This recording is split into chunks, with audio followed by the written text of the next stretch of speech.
Thank you for tuning in to another episode of Ramblin, Matt Ramblin. This is kind of like a bonus episode because I plan on dropping one on Thursday. I got Senor Cheesehead. He's a guy on Instagram. He's a great fan, positive dude. One of my favorite people to follow on social media. So if you're on Instagram, check out Senor Cheesehead. Love this dude. But anyways, why I'm on here today, why I decided to make a podcast today, is Aaron Rodgers finally spoke about the article, all right? The article that came out just swinging. It was one-sided, in my opinion. It was a journalist who a lot of people like. He's respected, not by me, because after I read it, I don't read a lot of articles. I ain't gonna lie. Like, I'm not someone who's gonna sit down and read. I read a few articles, but like that's just not my deal, you know. I'll watch you on YouTube. You know, I'm not gonna read some long ass stuff, but basically trash Aaron Rodgers. Say he's not a leader. I mean, he held a grudge against Mike McCarthy since they drafted Alex Smith, and you know, Rodgers this and that, Rodgers and then they trashed Mike McCarthy too. By the way, like, this is not just me defending Aaron Rodgers. Like, I'll defend Mike McCarthy. I love me some Mike McCarthy. Like, yeah, it was time for the Packers and him to move on, but like, Mike McCarthy to me did a lot for Green Bay. He loved Green Bay. He loved the history of the Packers. He loved, you know, I just respect that. And I hope LaFleur is the same way, because I want a coach who understands the history. He's not just here for a job. I want someone who's like, I want to build on this historic franchise and just like understand how the fans are just so involved with the team. You know what I mean? Like, that's what I want as a coach. But it was time for them to move on. But like, I want to get to some of these quotes. I'm bringing it up here on my laptop there. All right, let me find this. All right. See, the Aaron Rodgers, like, he had a lot to say. Let me find it. All right, I'm slacking over here, all right? Okay, Aaron Rodgers talking about his relationship with Mike McCarthy. He says, if I really dislike Mike McCarthy so much, why would I re-sign knowing that if I play well and we do what we do around here, we made the playoffs 8 straight years, it's going to be me and Mike my entire career. So if I really disliked him so much, do you think I'd re-sign? Is the money that important to me? I'll tell you it's not. Quality of life is important. All right, I know that, like, I've been reading the tweets and Facebook and all this stuff, and the backlash, people are like, well, if he didn't care about the money, then, you know, he would sign for less and blah, blah, blah. He cares about the money. Like, obviously, he's not going to sign for less. He's going to get all this money. Like, if my boss comes to me, I work at a cheese factory, and he says, will you take less money so we can sign more people? No, I'm not. Why would he? Why would anyone? Like, I get it that Tom Brady does, because that's what everyone's talking about. Well, Tom Brady takes less money. Yeah, Tom Brady is married to a supermodel, like one of the highest paid supermodels, if not the highest paid supermodel ever. He has TB12. He sells shirts. He sells all this other stuff. I don't even know all this stuff that he's got going on. And I got no hate for Brady. But, like, he's doing his thing. He doesn't, the money he makes from the NFL is just like a side gig for him.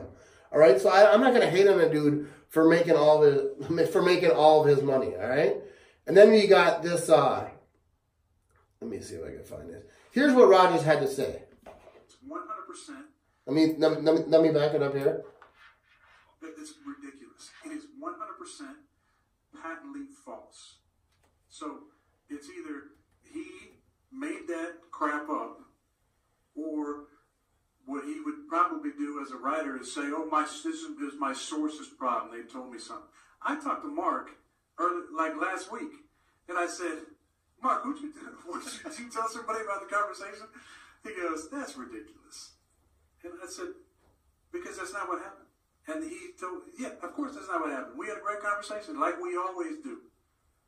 So that's just one point of that article, amongst a number of highly questionable things. Not to mention unnamed sources. I mean, put your name onto something. It's ridiculous. All right, so I don't even know how good that audio came across, but what he's, oh man, let me see.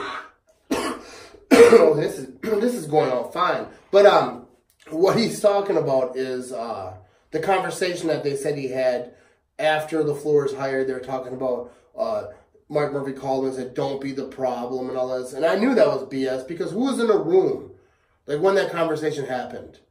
Like, it's Mark Murphy. I don't know who was all in the room. I doubt it's like some big conference call. where he's trying to discipline Rodgers and say, don't be the problem. So that's just BS to me.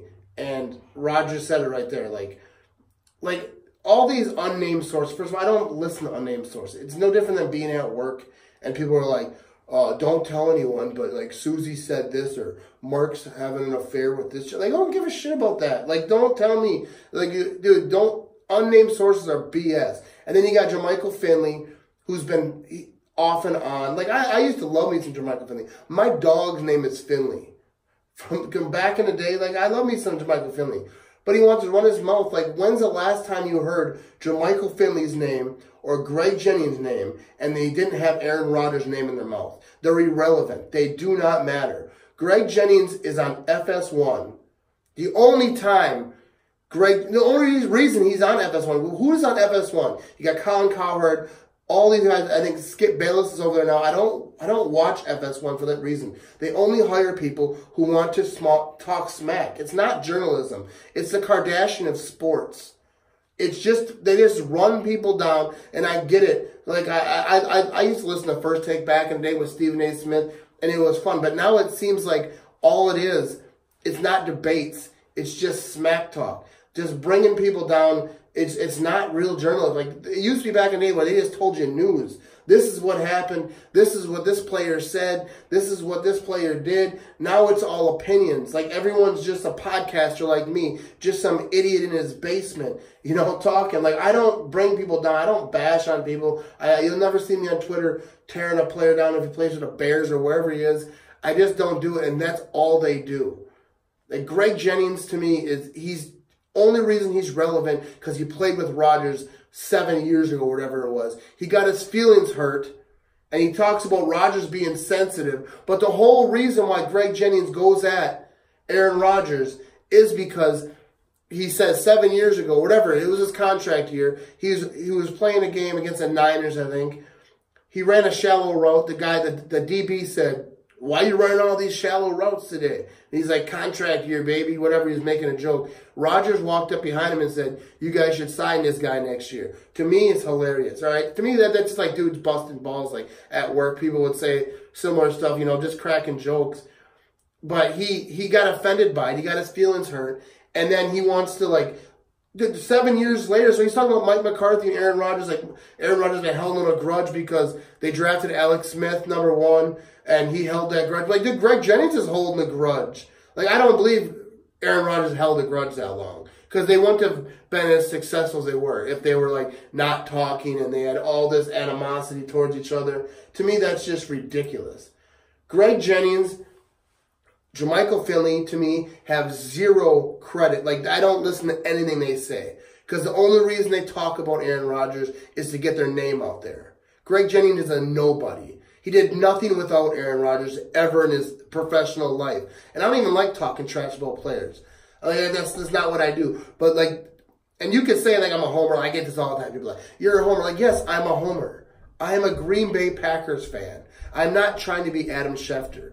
I'm not trying to be, like, I'm going to make a podcast in my basement. It's cold down here right now. It's like 60 degrees today. Basement's still a little chilly. Like, I'm in a dungeon down here.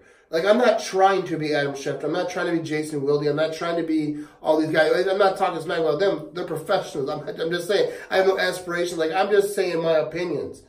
Greg Jennings just throws dirt. That's all he does. He doesn't bring anything to FS1. So it just irritates me. And I've been trying to stay positive, you know what I mean? Like, I'm in a good mood today. My son hit a dinger.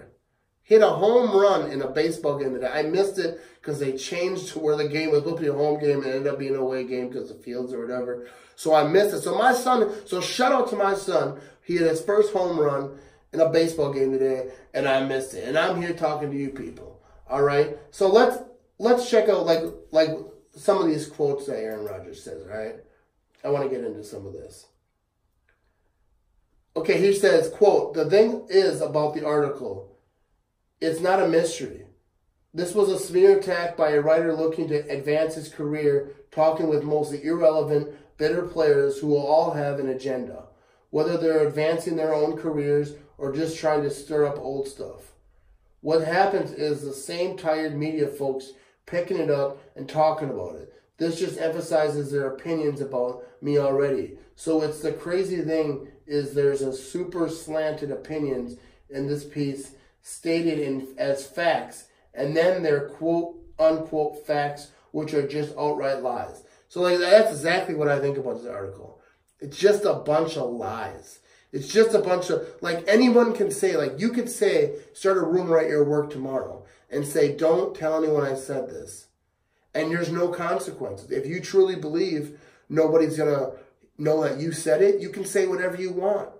You don't have to tell the truth because it's never going to come back to you. So if you don't put your name on it, like the whole Herm Edwards, remember the old press conference back in the day? Put your name on it. You know, he was talking about, I think the media had some story back then, but that's what it is. Like as a journalist, if your whole story is based off of unnamed people and two guys who have a bitter against the quarterback. And I remember Jermichael Feeling he's talking about Aaron Rodgers is not a great leader, but there's a story of him on Packers.com where he's talking about Aaron Rodgers being a great leader when he played with them.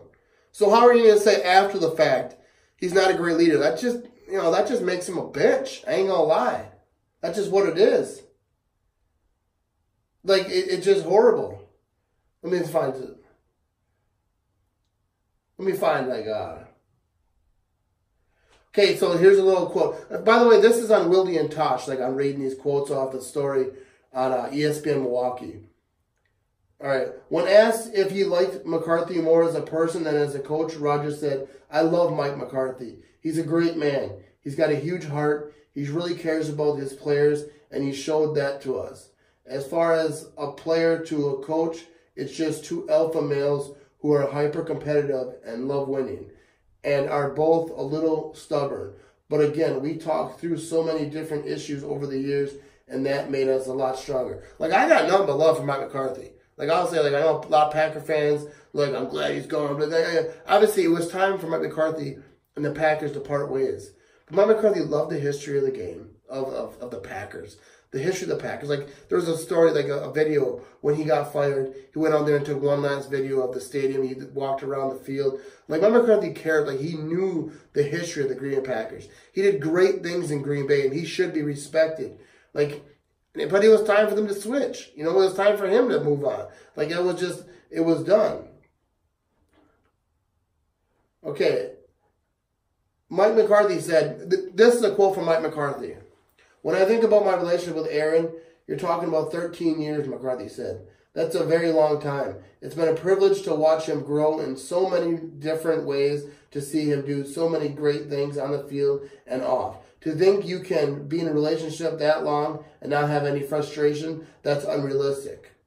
Exactly that. Like, you can't, like, no coach. The same story came out about Bill Belichick and Tom Brady last year. Same type of hit piece. Like, they hated each other. Belichick wanted to get rid of Brady and keep whoever quarterback. I think it was Matt Castle. I don't even know what quarterback. But there's always some story about Belichick not liking Brady. There's so many hit pieces. That's the media. That's the national media. You know what I mean? So, like, I don't know. I don't even like talking about this. I don't even like talking about this story. All right? But, like, this year the Packers are going to light it up. Dude, Aaron Rodgers has a fire lit underneath him. And I just love it because just watch. We got a new coach, new young coach. They're going to vibe together. We got new defensive players. All right? I think Preston Smith's going to light it up. The other Smith boy, we going to light it up. The defense is going to be better. One more year under a defensive coordinator. Offense, I'm not even worried about the offense. People talk about the wide receivers. Like, these young guys, man, they've been hustling this offseason. I follow all these guys on social media. I see them training. Obviously, that doesn't mean anything, but it means they working, dude. I'm just ready for this season to start. I'm done with the BS. I will not speak on this story ever again. I guarantee it. But I'm just ready. I'm ready. So I want to get into this. Let's read some comments here. This will work. This ain't working. This ain't working. All right, what is going on here? All right, let me go back. See, my whole thing isn't working. It's ridiculous. All right, dude, I'm screwing up. All right. let's read some comments on this. All right, I posted this on my Facebook page. Right, you know, I'm not even gonna do that, but dude, I'm so horrible at podcasting. It's ridiculous. But no, but that's basically all I have to say. I'm not even gonna read any of these comments. All right, but I appreciate y'all listening. This is my 2 cents on the whole thing. Is that it was a hack piece. It was a hit piece on Aaron Rodgers and Mike McCarthy to try to screw up the Packers season. All right? Aaron Rodgers spoke on it. Everyone spoke on it. Like, dude, Casey Hayward, like Tom Crabtree, Clinton Dix, like countless players came out in Aaron Rodgers' defense. Like this story was bullshit. And it was just all a pack of lies, unnamed sources, and I hope it ends the career of this journalist. I really do. Because I think it's bullshit. You can just pull out a story full of lies and just unproven stuff, and then just try to ruin a guy's name, ruin a guy's character. Just it's bullshit. It's 13-year-old stuff. It's like with 13-year-old kids, like it's middle school stuff. All right, so like, don't pay no mind to it. We've got a big season coming up. I appreciate y'all listening, and a new podcast coming Thursday. All right, I got senior treat. It's going to be a good episode. It's going to be great. This dude has so much energy and just so much. He just loves the Packers. Like he's done so many. I don't want to say like the stuff he's done because I want to save it for the podcast. But this dude is one of my favorite people in Packer Nation. And tune in. All right, you can also. I'm going to post this on YouTube and follow me on YouTube. You know, Instagram, whatever you're following me, whatever. Subscribe on whatever how you're listening to this. Appreciate y'all. Thanks for tuning in.